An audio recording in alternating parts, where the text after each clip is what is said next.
Okay, good morning everyone, and Hazak Baruch. Thank you for joining us on this beautiful Tuesday morning as we are studying together Perashat Ekev. Moshe Rabbeinu, here we go in chapter 8, tells the Jewish people, Kol ha-mitzvah asher anochi mitzavecha hayom tishmerun la'asot. Please make sure to observe all of the commandments that I give you today, says Moshe Rabbeinu. Lema'an tihiyun, so that you will live, urbitem, ubatem, v'yishem et haaretz, so you will live and be multiplied and thrive and inherit the land of Israel that God has promised to your forefathers. Okay, classic pasuk. Feel like we heard that 100 times. Okay.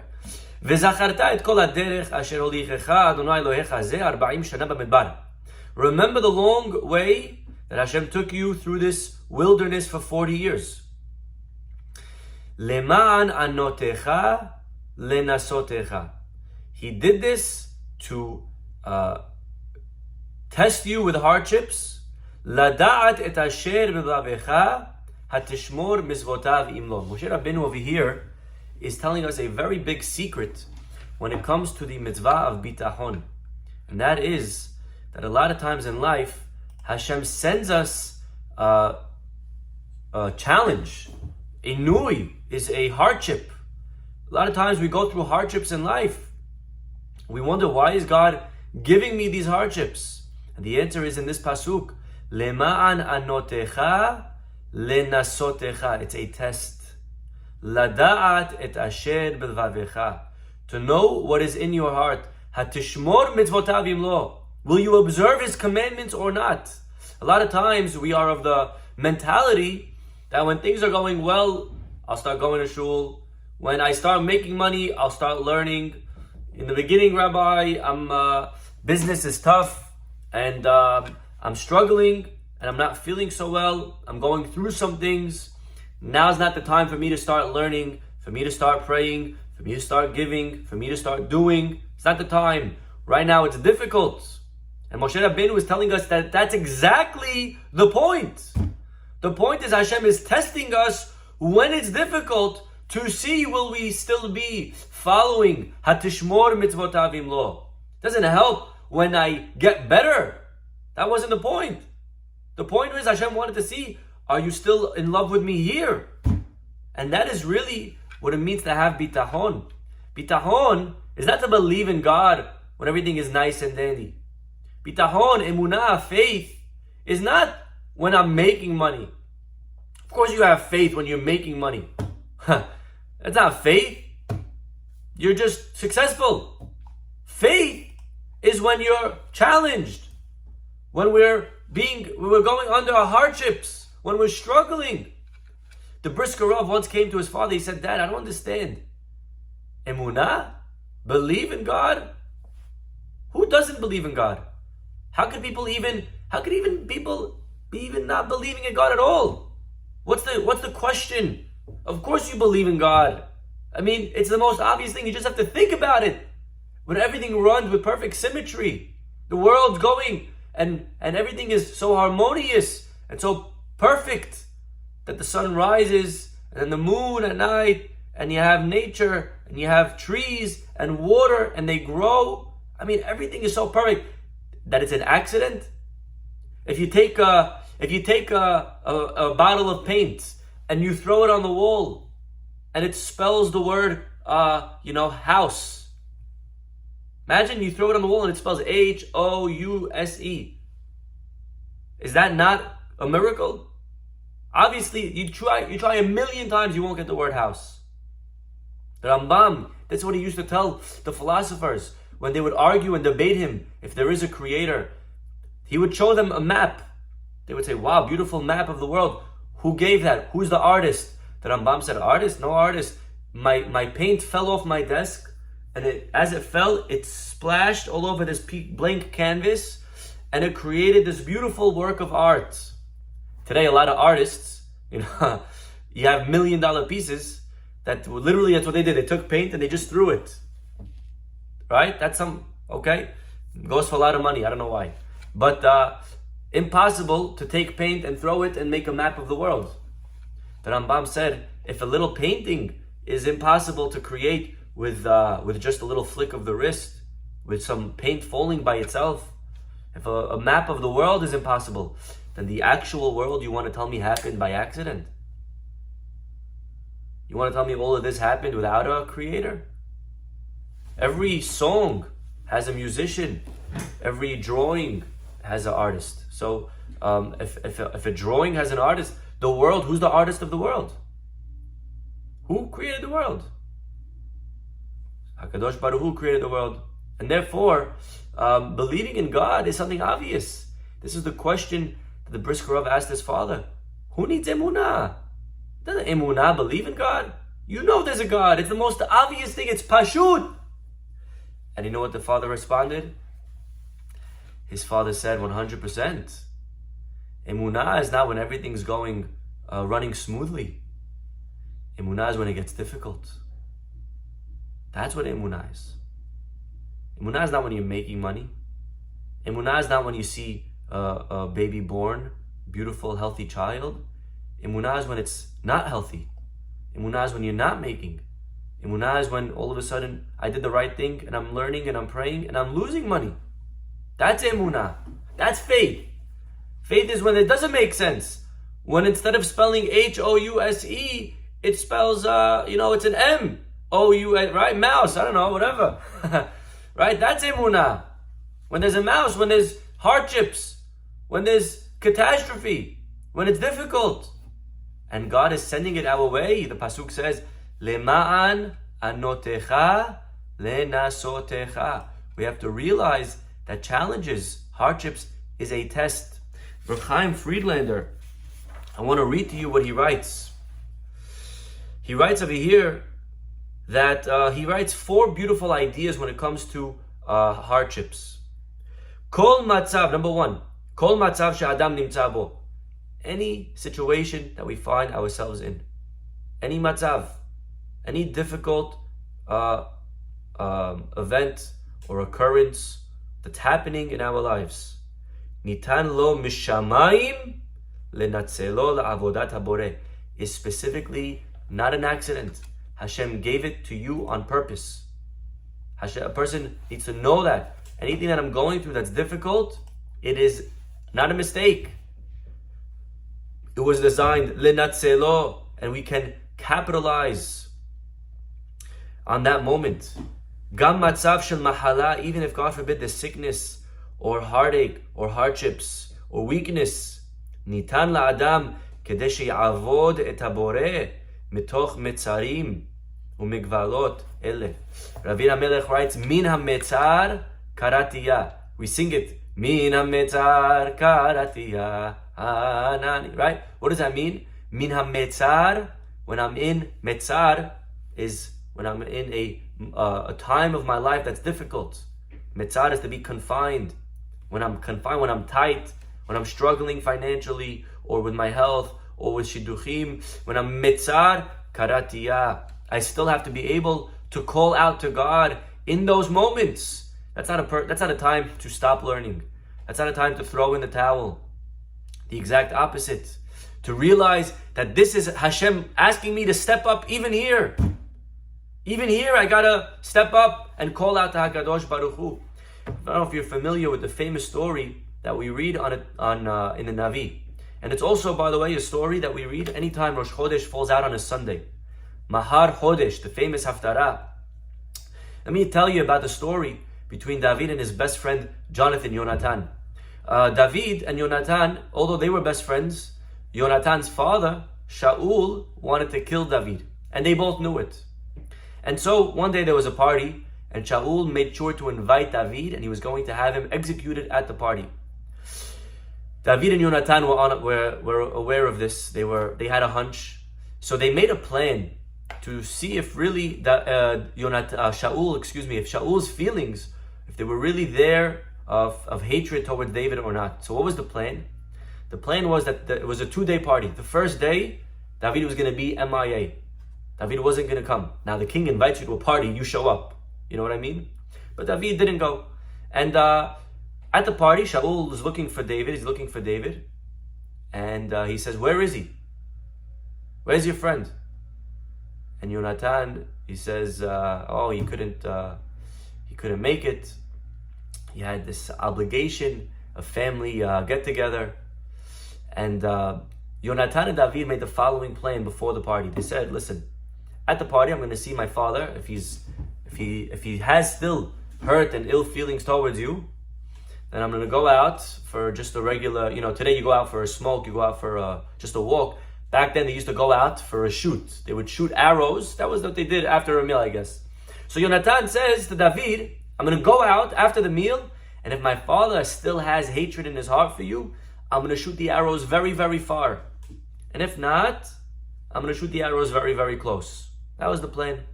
Well, Shaul gets outraged. Where is David? He left me, that horrible kid. I'm going to kill him. I know that you're on his side. I know that you guys are together conspiring against me, Yonatan. And Yonatan runs out of the party. He shoots the arrows very, very far. And David takes it as a sign that it's time for him to leave. Now the wording in the pasuk is very, very interesting. Because Yonatan says to David, if I shoot the arrows close, it means come back and my father forgave you. But if I shoot the arrows far, then it means run for your life, right? But the wording is it means run because Hashem is sending you. Because Hashem is sholeach, as a messenger. You're being sent. And look at the bitahon that they had. You could be running for your life.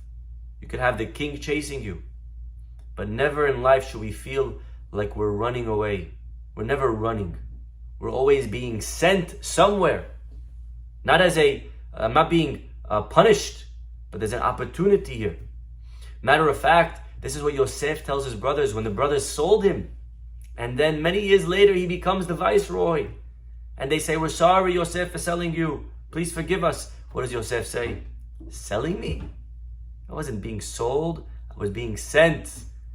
Hashem was setting me up to become great. I had to go through those hardships. I had to experience a little bit of slavery. I had to be sold in a wagon, Ishmaelim, Midyanim, back to the Ishmaelim, then a house, then in jail. It wasn't 5 days. It wasn't 5 years. It was a long time. A lot of suffering.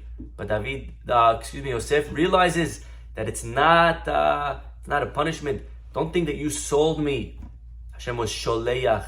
So number one, says Rav Chaim Friedlander, to always realize that every matzav that I'm in is actually not an accident. Hashem is designing this hardship for me. We don't always know why. We don't always understand God. But to realize that it's not by mistake.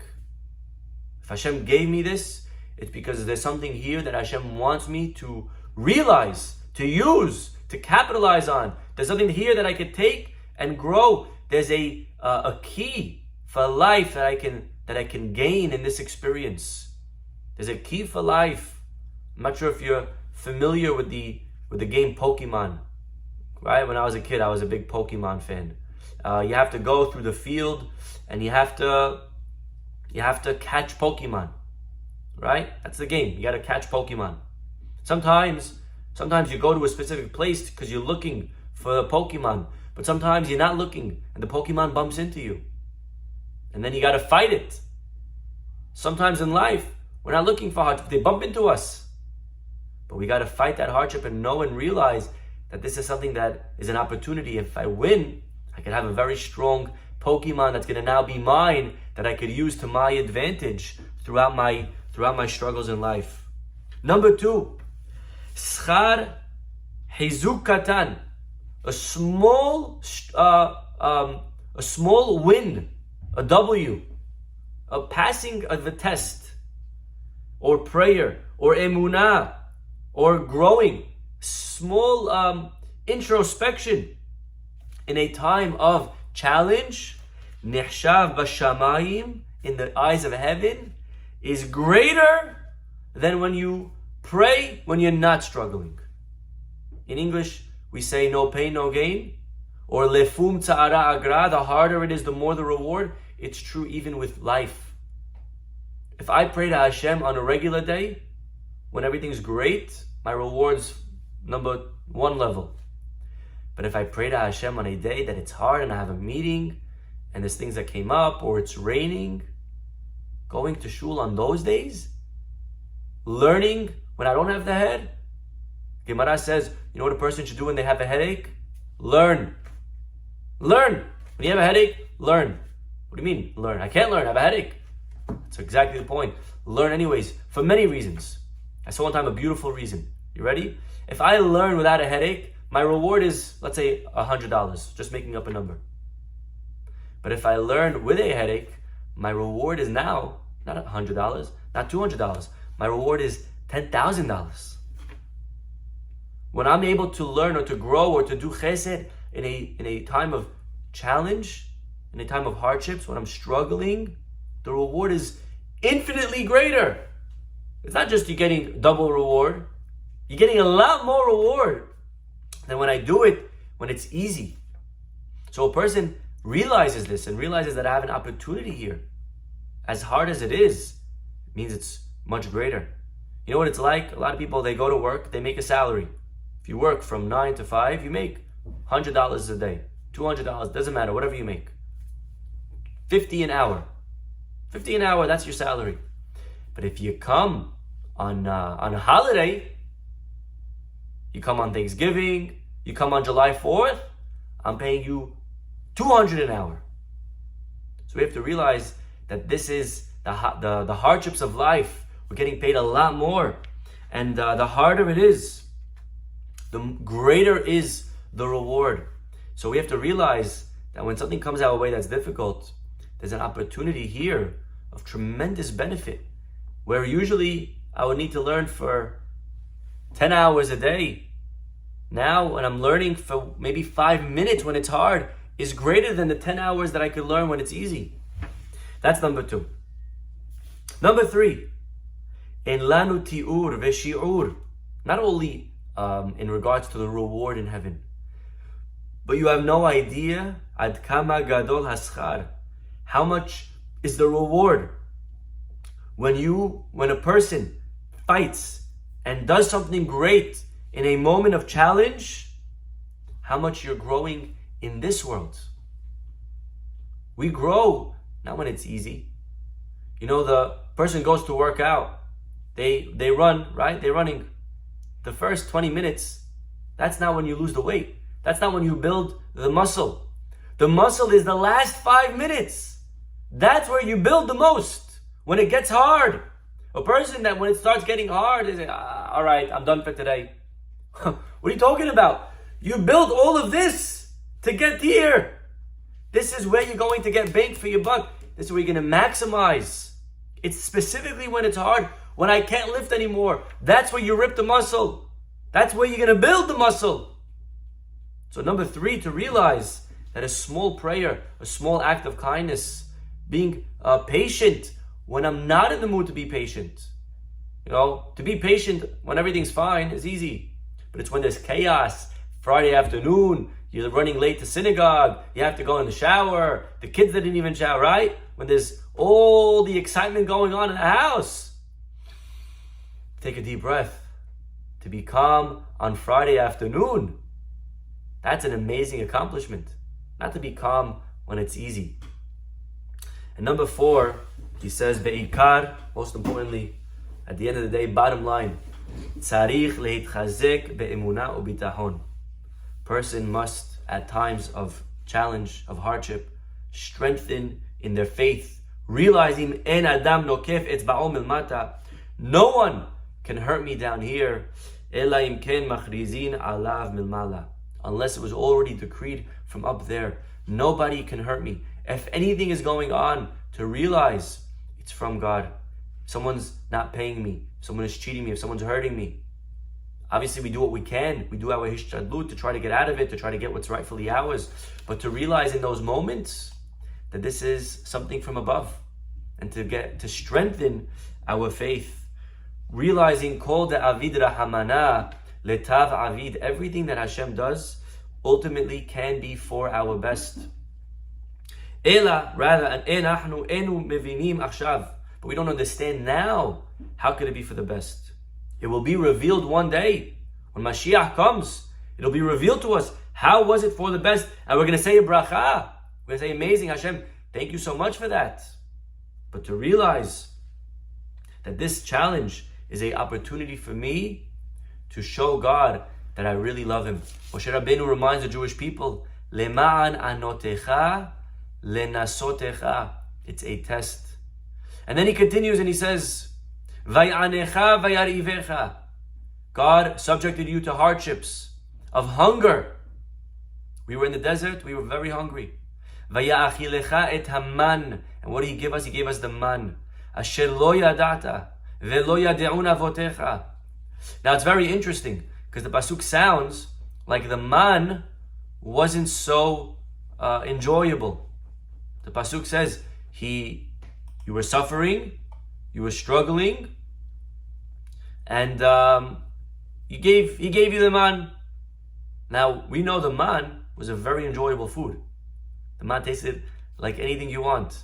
You wanted filet mignon, you wanted a cheeseburger, whatever you liked, right? That's what it tasted like. Okay? You wanted dessert, right? You wanted some s'mores, whatever's your appetite. So why does the verse mention the man in connection with affliction? Vayanecha, He afflicted you and He let you eat the man. It sounds like the man wasn't such a good food. What are you talking about? The man was the best food. There's an amazing midrash, my friends. Listen to this midrash. The midrash is found in the Midrash Peli'ah. Peli'ah means wonder. There's a book of wondrous midrashim. Why is it called Midrash Peli'ah?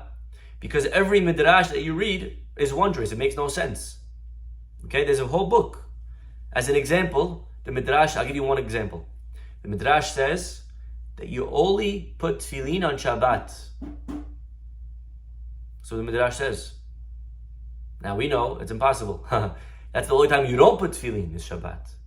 But no, it says you're supposed to only put tefillin be Shabbat. Now the rabbis now have to come and explain and decode and decipher. Well, what does that mean? You only put tefillin on Shabbat. So they say, be Shabbat is an acronym. It stands for bemakom se'ar, bemakom tapuah. Put it on the hair and you put it on the muscle. That's what it means. You could only put tefillin, not be-Shabbat, not on the Shabbat week, on the Shabbat day of the week. You only put tefillin on the spot of the body. That's the acronym of be-Shabbat. On the Shabbat, the shin is se'ar, hair, and then be-makom tapuah, on the muscle. Oh, okay, very nice. That's what the Ben Ish Chai explains. Beautiful. There is another midrash. The midrash says that we learn from our pasuk that the candles must be lit in honor of Shabbat. That's what the midrash says. We learn from here that you have to light candles on Friday afternoon. Now, could somebody please shed light and explain to me, how do you learn from this pasuk that God fed us man, that you have to light candles on Friday afternoon? Could somebody please explain that? What is the connection between eating man and then lighting candles? So I'll tell you. The man, as good as it was, and it tasted great, but the Gemara says in Masechet Yomah that you can't compare someone who sees what they eat to someone who can't see what they eat. A lot of our eating is done with the eyes. That's why in fancy restaurants they make it look good, because the truth is you eat with your eyes a little bit. I remember when I went one time to Paris with my wife, and we went to a kosher restaurant, and they were serving us. We ordered, soup, and we ordered some type of chicken or something, and they served the soup, and it looked like someone ate from it. If this was the bowl, it was like up to here. You know what I mean? And then we ordered the next course, and they brought us a tiny piece of chicken with a lot of nice fancy dots all around of sauce. I don't want dots of sauce. I want chicken. I need to eat. I remember we left. We were hungry. It was then we found out that you eat with your eyes in all of these places. So that's why, by the way, the blind man is never really satisfied, because a lot of our eating needs to be seen. So the man, although you ate, you didn't see the filet mignon. You didn't see the dessert that you were eating. So you ate, but you didn't see it. And so a little bit, it was not fully satisfying. If that's the case, we now understand how the Midrash says you learn from here, you have to light candles on Friday night, on Friday afternoon before Shabbat, because we know that the Navi says that Vekarata la Shabbat oneg. You have to have oneg. Shabbat has to be a delight. What does it mean to eat a delight? You have to be a delight. It means you have to have yummy food on Shabbat. You can't have on Saturday a peanut butter sandwich. I like peanut butter. Okay, you like peanut butter. Would you serve peanut butter at a fancy party? What would you serve? What's your best favorite food? Make fancy salads, even dairy. You like dairy, it's fine. It has to make it beautiful. It has to be oneg, has to be delightful. Therefore, if it's gonna be dark on Friday night when we're eating our meal, then I'm not gonna really be be'oneg. I'm not gonna fully enjoy it. And therefore the Midrash says you have to light candles. The point of lighting candles, by the way, anyone know why we light candles on Friday? The reason we light is so that when I eat my meal, I'll see what I'm eating. It'll bring more joy, more oneg. That's why it's advisable, proper to light the Friday night candles near the shulchan where you're going to eat the meal. It's better to light it near where you're going to have the meal. And therefore the Midrash is telling us, you learn from here, from the fact that the Jewish people, although they had the best food, they had the man, but they couldn't see it. They couldn't see the food. They just saw a big mushy thing. Therefore it wasn't fully satisfying. If I give you the best tasting food, but I stick it in a dough, they have these pizza flavored chips. You ever saw those? Pizza flavored chips. It's nice. It's not the same thing. Because it doesn't look like pizza, it doesn't have the texture of pizza. You gotta see it. You gotta see what you're eating. So much of the taste, of the enjoyment. And therefore the Midrash says Friday night, make sure you light candles because you need to see what you are eating. Matter of fact, Yirmiyah, the Gemara tells us that he came to the Jewish people and he said to them, I don't understand. Why are you not learning Torah? They said, Rabbi, we can't learn. We have to work. Where are we going to get food from? And you know what Yirmiyah Navi did? Yirmiyah went to the Aron. He pulled out a jar.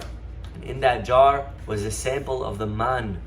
Moshe Rabbeinu, he took man, he put it in a jar. He closed it up for safekeeping. And it was pulled out many, many generations later. Yirmiyah pulled it out. He opened it up. He said, look, this is the man that God gave your forefathers. What did they eat? How did they eat? Where did the man come from? God provided. A person realizes that the parnasah comes from above. Hashem is going to take care of us. Of course, again, we have to go to work. We have to do our hishtadlut. We have to do our part. We got to be savvy. We got to do business. But a person must realize at the end of the day that my parnasah comes from HaKadosh Baruch Hu. And the same God that fed the Jews with man. And they learned. So a person must realize I can't be lax in my responsibilities of prayer, of learning, of chesed to my family. And that's why the man came in such a miraculous way. There was no way to say that it was from any other source except as a miracle. It was from HaKadosh Baruch Hu. The pasuk says in Yeshaya, I want to read to you the pasuk. Mi bachem yireh Adonai. Who among you reveres the Lord? Shomeya bekol avdo, heeds the voice of his servant. Look at the answer, my friends. Yeshaya chapter 50, pasuk 10. Look at this, very powerful. Asher halach hashechim. You know what it means to have bitahon? Guy who walks in the dark. Ve'en no galo, and he has no light. Yiftach b'shem Hashem, ve'yisha'en belohav. Let him trust in the name of Lord. You know what it means to have bitachon?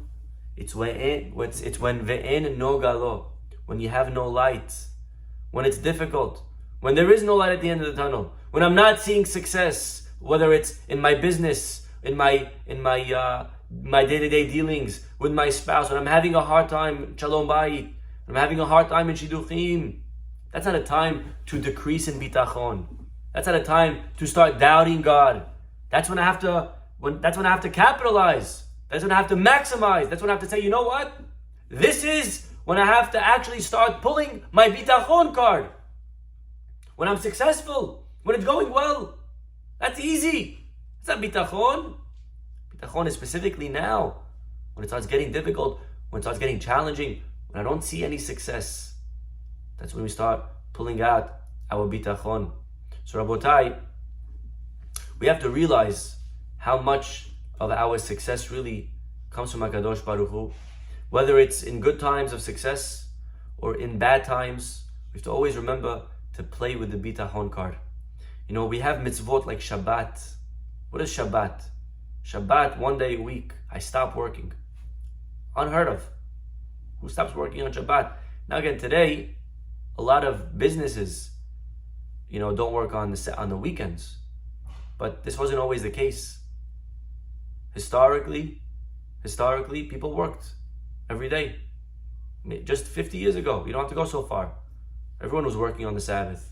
And if you didn't work on the Sabbath, you would get fired. If you didn't come to work, you got fired. Then you would have to go find a new job on Monday. The idea of not working, unheard of. Shemitah, every 7 years, don't work. Yovel, don't work the land. And what do they realize? These things just remind us, we realize that at the end of the day, my parnassah is not for me, it's an illusion. All the working that I do, all the effort that I do, I have to do it. But at the end of the day, God says, don't work 1 day a week. Realize that your money, your success is not yours. A person that doesn't give tzedakah, a person that's stingy, why should I give my money? Your money? What do you mean your money? It's not your money. Our parasha reminds us, Ki lo ala lechem levado yihyeh adam. It's not your money. It's not your bread. The reason you have bread, the reason we have our success, al kol motzafi Adonai yihyeh adam. It's because God decreed it.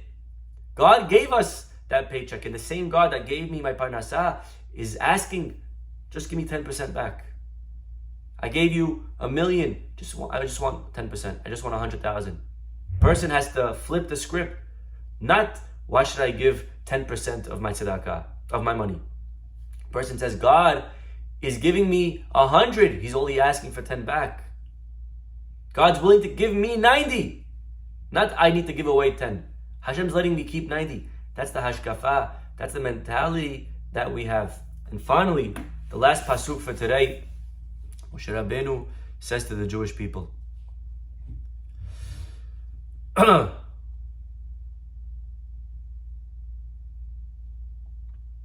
Simlatecha lo balata me'alecha.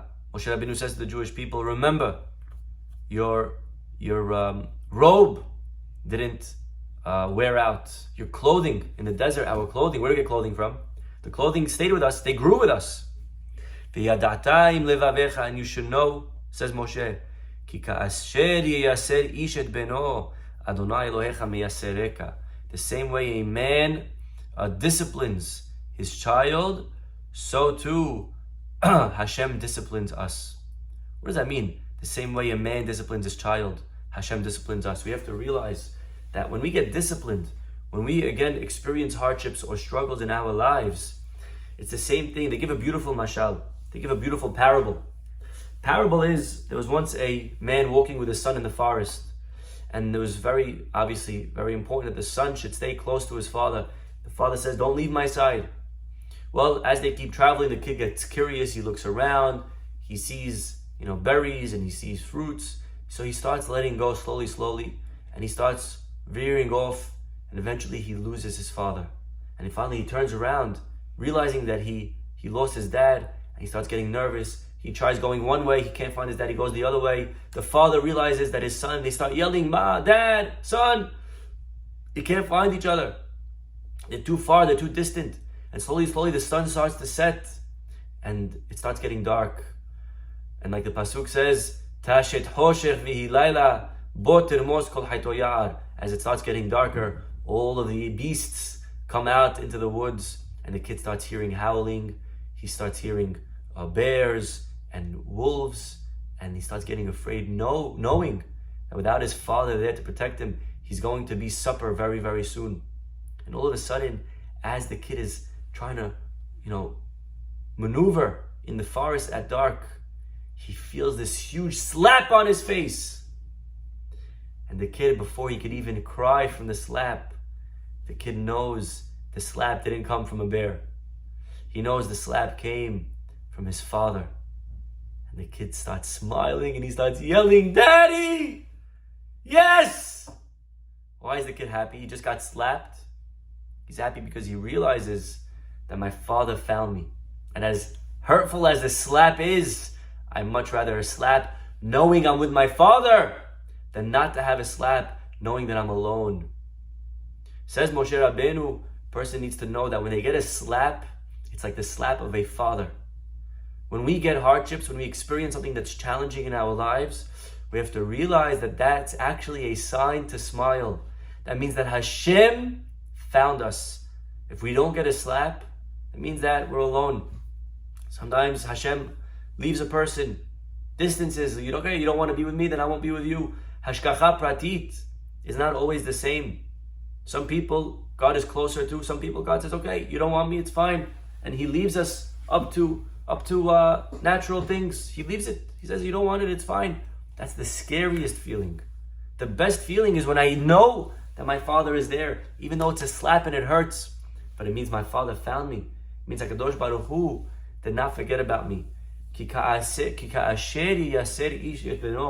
same way a man who chastises his son, so too Hashem is giving us rebuke. And so again, these are a few thoughts of Bitahon, realizing that the time to fortify and to strengthen our emunah, our bitachon, is specifically in the moments of life that we find ourselves being tested. Again, so many tests, whether it's in business or in health, but that's actually when we have to double down on our bitachon. That's a time, like Rav Friedlander taught us, to realize that it's an opportunity that God is handing us. We don't always understand why, but it's designed by God. And the reward of bitachon here is much greater than having bitachon elsewhere. And here's really a time that I could catapult and build muscle. This is a time that I could grow and become my greatest me. And realizing that it's from Hashem, I realize that He's with me and He's chastising me. And although it hurts, but it's better than not being with God at all. And I realize that Hashem He cares about me. The scariest thing is to realize in life that God just doesn't care about us. I always am reminded, and I'll end with this, I always think about the snake. The punishment of the snake. What was the punishment that God gave the snake? What did He tell the snake that gave Adam to eat from the tree? He told the snake, your punishment is you will eat dirt. You're going to go on your belly and eat dirt. Now the truth is, if you think about it, it's not so bad. Because it means he always has food. Wherever he goes, there's dirt.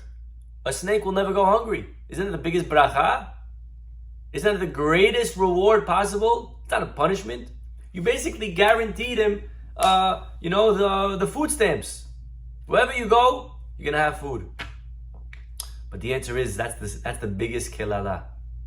God, in other words, was saying to the snake, I don't ever want to hear from you again. Here's my card. Here's food. I don't want to ever get a call. I don't want to get a text. I don't want you to ever call me. I want you out of my life. Here you go, and take it and leave. And that is the scariest feeling. Realizing that God doesn't want to hear from me. God is not concerned about me. He doesn't care if I'm off or on. When a person doesn't experience the slap, that's when they should be extra worried. I'm alone. Why is Hashem not near me? When we finally feel that slap, we realize, Baruch Hashem, He's here. Hashem cares about me. He wants me. He still believes in me. If God still believes in me, then I need to still believe in me. This is a time not to give up. This is not the time to throw in the towel. When it starts getting hard, opposite. This is Hashem showing, look, I found you. I came to find you. I care about you. That's a time that we reciprocate and show Hashem that we care about Him as well. Okay, we'll stop over here, everyone. Have a wonderful, wonderful day. God willing, we'll see you all tomorrow. Bye-bye.